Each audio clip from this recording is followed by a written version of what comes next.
later today. Sharon Vinderine is here from Parent Tested, Parent Approved. Good to see you. Thank you. Good morning, everyone. So today we're talking about 8 things moms should stop doing now. So you were kind of inspired by something you read on HuffPost. Right. So I read an article on Huffington Post about the 23 things that women have to stop doing. And then we kind of took a survey with our Parent Tested, Parent Approved moms and asked them what are the things that they feel they really need to stop doing, and we came up with a list of 8. So I'm guessing that at least 3 of you are going to be able to relate to all of these.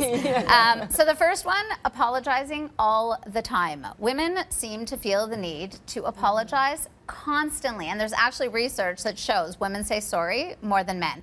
And I know I am completely to blame. My husband always laughs. We'll be in a restaurant and I'll say to the waiter or the waitress, sorry, would you mind terribly a cup of coffee or something? And he's like, why are you apologizing all the time? You know, we feel like we have to justify everything. We need to make excuses for everything. So we're always saying sorry, and we need to stop that because it's okay not to be perfect all the time. It's very Canadian to do that, though. It is. We are so ridiculously polite. I know. My favorite Canadianism is if someone smashes into you and you're like, sorry. I know, Like if you bump into me, every Canadian will be like, sorry.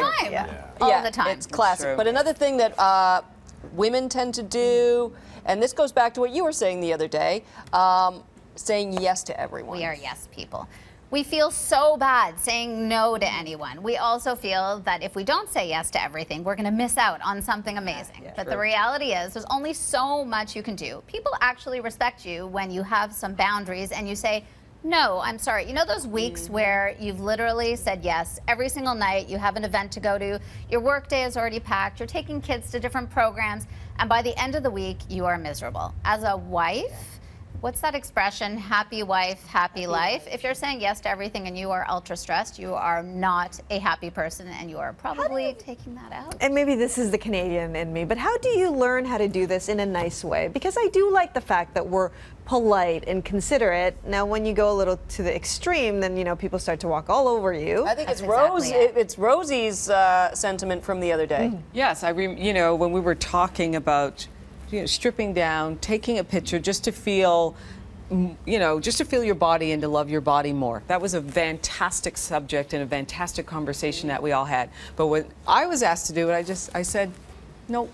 And then when I was asked why, I said, because somebody's got to stand up and just say no. Well, because as women, it's a sentence. No, because for women, we feel so bad and we feel we have to explain away everything. But you know what? There's power in that word no. And you learned that right. Yeah. Because Rosie is so accommodating and helpful and selfless. So right. Busting your butt. But we don't have to even have a caveat for it. That's the whole point of being like a people pleaser. But we don't know how to do that. We don't know how to just say no without 12 excuses that follow that no. And that's actually the next point. Saying no to yourself.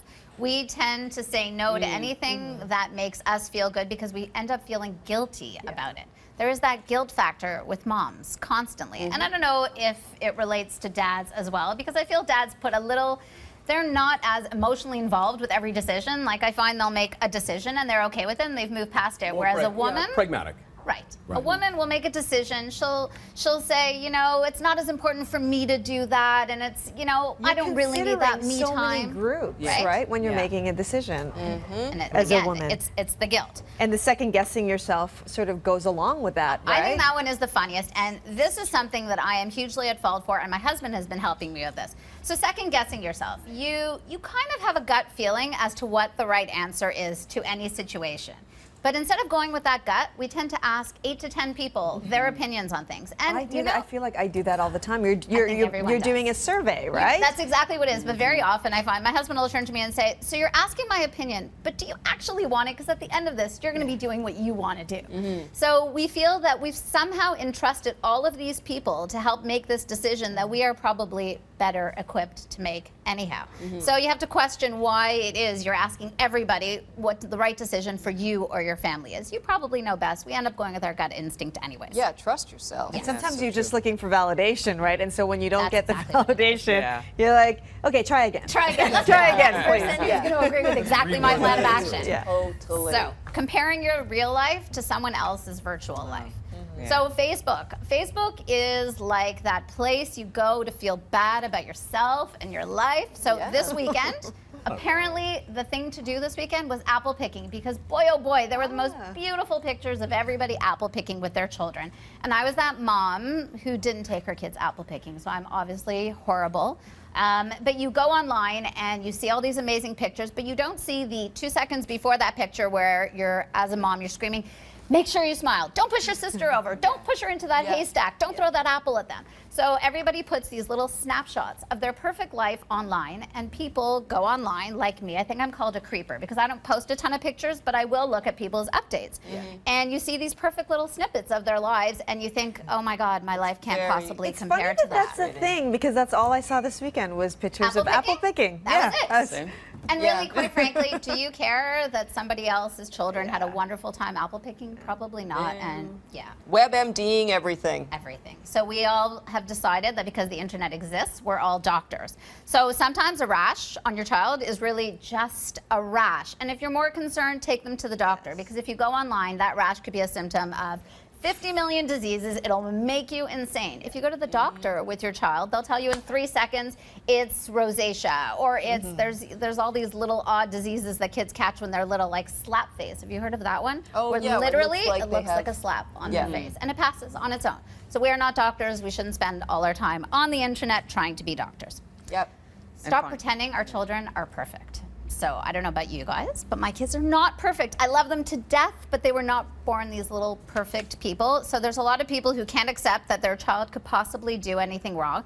We have to accept that our kids are not born perfect. They make mistakes. As they grow up, they will hopefully make fewer mistakes. Hopefully they will become those perfect people. But quite frankly, at the age of 41, I know most of my friends and myself, we're not perfect. So I don't know, we make these expectations of these children at 8 and 9 and 10 that they should be perfect. They should always say please and thank you. You can teach them manners and respect, but you can't take responsibility for them not being perfect every second of every day. Good advice. We have to wrap it up, but the final one was helicopter parenting. Try to ease off. Sharon Vinderine, parent tested, parent approved. Thank you so much. My pleasure. Thank you. 8:21. We'll be back in just a second.